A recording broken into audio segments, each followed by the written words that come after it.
அது ஃபைனல்னு சொல்றதோட இதுதான் எல்லாத்துக்கும் ஒரு முக்கியமான ஒரு விஷயம். வந்து அவ்வளோ தூரம் போய் ஒரு டெஸ்டினேஷன் எடுத்துட்டு போயிட்டு பார்க்குற சந்தோஷமே வேற. Hello guys, welcome to the channel. So சேனலுக்கு யாராவது புதுசாக வந்தீங்க அப்படின்னு சொன்னால் சப்ஸ்கிரைப் பண்ணிடுங்க. அந்த நோட்டிஃபிகேஷன் ஐக்கான் அதையும் கிளிக் பண்ணிடுங்க. இனிமேல் ரெகுலர் அப்டேட்ஸ் இருந்தால் உங்களுக்கு சீக்கிரம் தெரியும். அப்புறம் இன்ஸ்டாகிராமில் கொஞ்சம் சுமாராக ஃபோட்டோஸ் ஃபாலோ பண்ணுவேன். அதோட லிங்க் வந்து டிஸ்கிரிப்ஷனில் தரேன். ஸோ அதையும் போயிட்டு அப்படியே ஃபாலோ பண்ணிடுங்க. இன்னைக்கு நம்ம பார்க்க போகிற டாபிக் வந்து என்ன அப்படின்னு பார்த்தீங்கன்னா 100cc பைக்கில் வந்து லாங் ரைட் பண்ணுறதுக்கு டிப்ஸ் ஒரு 2-3 பேர் கேட்டிருந்தாங்க. சரி, ஓகே, எனக்கும் ஷேர் பண்ணிக்கணும் அப்படின்ற மாதிரி இருந்துச்சு. நான் என்னோட எக்ஸ்பீரியன்ஸ்லேருந்து ஒரு சில இது கொஞ்சம் ஷேர் பண்ணுறேன், உங்களுக்கு யூஸ்ஃபுல்லாக இருக்கும் அப்படின்னு சொல்லி நினைக்கிறேன். ஃபர்ஸ்ட் வந்து என்ன பார்க்கணும் அப்படின்னா பைக்கோட கண்டிஷன் அண்ட் ஒரு அண்டர்ஸ்டாண்டிங், அதுதான் வந்து மெயின். ஸோ பைக்கோட நீங்கள் ஒரு அண்டர்ஸ்டாண்டிங்லேயே இருக்கணும். இப்போ எக்ஸாம்பிளுக்கு ஒரு ஆயில் சேஞ்ச் இத்தனை கிலோமீட்டர் ஒன்ஸ் பண்ணணும், அப்புறம் டயர் ஃப்ரீக்வன்சி இத்தனை தடவைக்கு ஒரு தடவை மாற்றணும், அந்த மாதிரி சின்ன சின்ன விஷயம் வந்து உங்களுக்கும் உங்கள் வண்டிக்கும் ஒரு அண்டர்ஸ்டாண்டிங் இருக்கணும். ஸோ அதான் வந்து ஃபர்ஸ்ட் திங்கு. உங்கள் வண்டியை வந்து நீங்கள் நல்லா புரிஞ்சு வச்சுருக்கணும். ஸோ அது முடிஞ்சதுக்கப்புறம் நெக்ஸ்ட் என்ன பண்ணணும் அப்படின்னு பார்த்தீங்கன்னா, அவ்வளோ தூரம் எடுத்துகிட்டு போகிறதுக்கு என்ன ஸ்பீடு மெயின்டைன் பண்ணலாம், அப்புறம் என்ன பிரேக் எடுக்கலாம் அப்படின்னு பார்த்தீங்கன்னா, ஆவரேஜ் ஸ்பீடு வந்து ஒரு 60 to 70 நம்ம போய்க்கலாம்.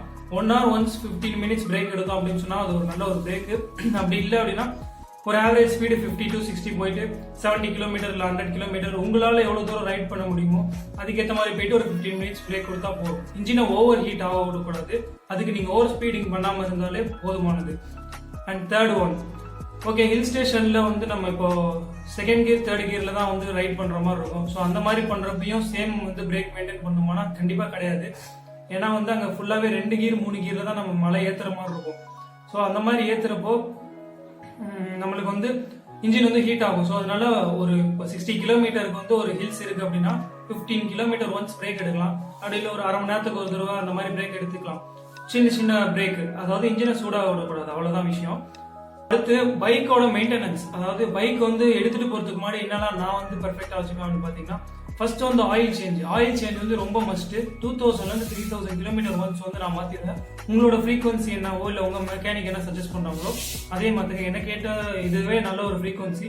ஸோ எனக்கு இது வரைக்கும் எந்த ப்ராப்ளம் ஆனதில்லை. ஸோ வந்து ஆயில் சேஞ்ச் ஃபர்ஸ்ட். செகண்ட் வந்து பிரேக் ஷூஸ் வந்து நான் எப்பயுமே பக்காவாக வச்சிருப்பேன். லைட்டாக தேஞ்சிட்டாலோ இல்லை டேமேஜ் ஆகிட்டாலோ மாற்றிக்கோங்க. பிரேக்கிங் வந்து ரொம்ப மஸ்ட். அப்புறம் தேர்ட் ஒன் வந்து கேபிள்ஸ் இருக்குல்ல, நம்ம ஆக்சிலேட்டர் கேபிள், கிளச் கேபிள், அதெல்லாம் கரெக்டாக வச்சுக்கோங்க. ஏன்னா கட் ஆயிடுச்சு அப்படின்னு சொன்னால் தேடிட்டு இருக்க முடியாது. ஸ்பேர் வச்சுக்கிட்டா இன்னும் நல்லது. அந்த மாதிரி எதுவும் இது வரைக்கும் எனக்கு ஆனதில்லை. பட் வந்து நீங்கள் அதை பார்த்துக்கோங்க.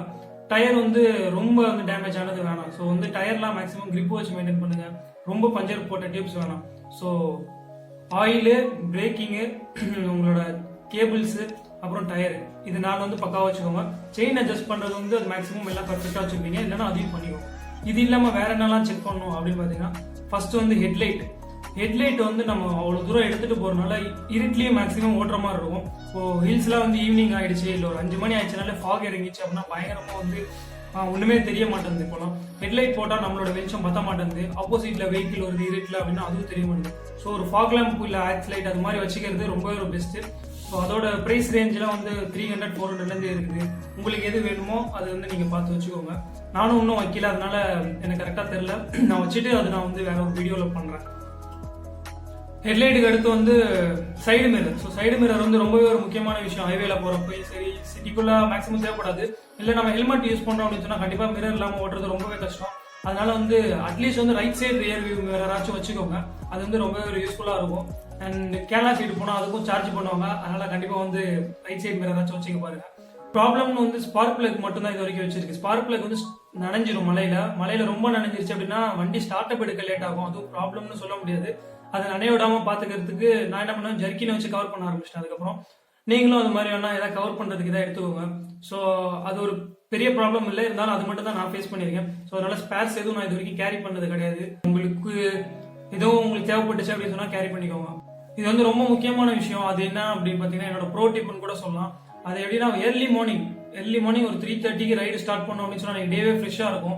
அண்ட் நம்ம போக வேண்டிய இடத்துக்கு சீக்கிரம் போயிடலாம். அன்னைக்கு டே வந்து ரைட் பண்ணுறதுக்கு ஒரு இன்ட்ரெஸ்ட் வரும். ஸோ ஒரு அட்லீஸ்ட் ஒரு 4:30-5 ஸ்டார்ட் பண்ணீங்க அப்படின்னு சொன்னால் உங்களுக்கும் கொஞ்சம் ஃப்ரெஷ்ஷாக இருக்கும். ஸோ ட்ரை பண்ணி பாருங்க. 150cc மேலே பைக் எப்படின்னு எனக்கு தெரியல. ஏன்னா அது வந்து வெயிட் அதிகமாக இருக்கும். அது நமக்கு இப்போ பாஸ் பண்ணி போகிறதுக்கும் சரி, இல்லை நம்ம டிரைவ் பண்ணி தனியாக போகிறதுக்கும் சரி, கொஞ்சம் நம்மளுக்கு அது ஈஸியாக கூட இருக்கும். இதே 100cc பைக்னா வெயிட்லெஸ், காத்தடிச்சா கூட நம்ம வண்டி ஆடும். ஸோ அதனால வந்து எடுத்தோடனே அதில் சோலோ பண்ண வேணாம்.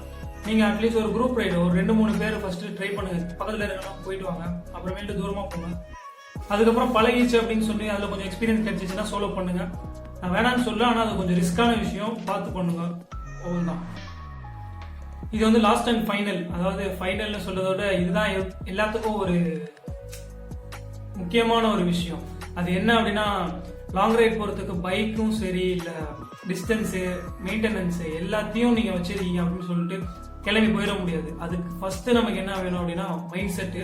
ஸோ அதுக்கான மைண்ட் செட்டை வந்து ஃபர்ஸ்ட் ப்ரிப்பேர் பண்ணிக்கோங்க. இவ்வளோ தூரம் நம்ம போக போகிறோம், நம்ம இதெல்லாம் பண்ணணும் அப்படின்னு சொல்லிட்டு உங்கள் மைண்டை ஃபர்ஸ்ட் ப்ரிப்பேர் பண்ணணும். உங்கள் மைண்டும் பாடியும் ப்ரிப்பேர் ஆயிடுச்சு, அதுக்காக மென்டலி ஃபிசிக்கலி ப்ரிப்பேர் ஆயிடுச்சு அப்படின்னு சொன்னால் மற்ற விஷயம்லாம் தானாகவே நடக்க ஆரம்பிச்சிடும். ஸோ உங்கள் மைண்ட் செட்டை ப்ரிப்பேர் பண்ணிக்கோங்க. அண்ட் உங்கள்ட்ட இருக்க வண்டியிலேயே ரைட் பண்ணுங்க. அதில் ஒன்றும் ஒரு தப்பும் கிடையாது. நம்மளோட வண்டியை வந்து அவ்வளோ தூரம் போய் ஒரு டெஸ்டினேஷன் எடுத்துகிட்டு போயிட்டு பார்க்குற சந்தோஷமே வேறு. அதை நீங்கள் ஃபீல் பண்ணியிருக்கீங்க அப்படின்னு சொன்னால் கமெண்ட்டில் மென்ஷன் பண்ணுங்கள். இந்த வீடியோ உங்களுக்கு யூஸ்ஃபுல்லாக இருந்துச்சு அப்படின்னா லைக் பண்ணுங்கள். உங்களோட ஃப்ரெண்ட்ஸ்க்கு வந்து ஷேர் பண்ணுங்கள். நான் இன்னும் என்கரேஜ் ஆகி நிறைய வீடியோஸ் பண்ணுவேன். தேங்க்ஸ் ஃபார் வாட்சிங். சப்ஸ்கிரைப் பண்ணிவிடுங்க. இன்ஸ்டாகிராமில் ஃபாலோ பண்ணுங்கள். ஃபோட்டோ நல்லா புதுசாக போடுவேன், சுமாராக போடுவேன்.